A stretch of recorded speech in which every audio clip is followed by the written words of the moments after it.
ఖండించడం అంటే వర్మ, నేను ఒకరిని సూటిగా స్పష్టంగా చెప్పగలను. మీతో నేను కొద్ది రోజుల కిందట మాట్లాడుతూ లక్ష్మీపార్వతి గురించి కాలర్ ఎవరో మాట్లాడితే ఈయన ఎంత ఆగ్రహంతో ఖండించారు. ఆమెమో ఎన్టీఆర్ మనవరాళ్ళు అని కూడా మాట్లాడారు. ఇవన్నీ కూడా నేను అనేది అప్పుడు ఇప్పుడు ఒకటే చెప్తున్నా, రాజకీయ పార్టీ ఏదైనా మీరు ఏ పక్షాన ఉన్నా అసభ్యమైన అనవసరమైన మాటలు మాట్లాడి ఉండకూడదు. మహిళలు మీరు గాయపరిచారు ఒక విధంగా. అమరావతి అనే కాదు, చుట్టుపక్కల కూడా ఈ నివేదికలు చాలా ఉన్నాయి. ఆ నివేదికల వివరాలు కూడా మనం తర్వాత చూడొచ్చు. కానీ బేషరతుగా వెనక్కు తీసుకునే బదులు సన్నాయి నొక్కులు నొక్కడము, ఇఫ్స్ బట్స్ ఇదంతా తీసుకోవడం, ఇంకొక దశలో అయితే అవసరమైతే మీరు అంటే రాజీనామా చేయడం ఎవరంటారండి?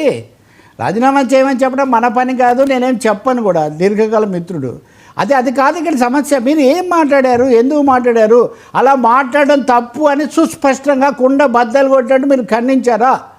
వందల సార్లు ఆయన చాలా తీవ్రంగా ఖండించడము, ఆగ్రహించడము ఇవన్నీ కూడా చూసాం. అంతేందుకు ఇప్పుడు మనం చెప్తున్న ఈ ఉదంతంలో ఇదంతా వారం రోజుల్లోదే. మీరు ఒకసారి వెళ్తే మన డిబేట్లోనే అది కూడా మీకు కనిపిస్తుంది. కాబట్టి చాలా స్పష్టంగా జరిగింది పూర్తిగా పొరపాటు.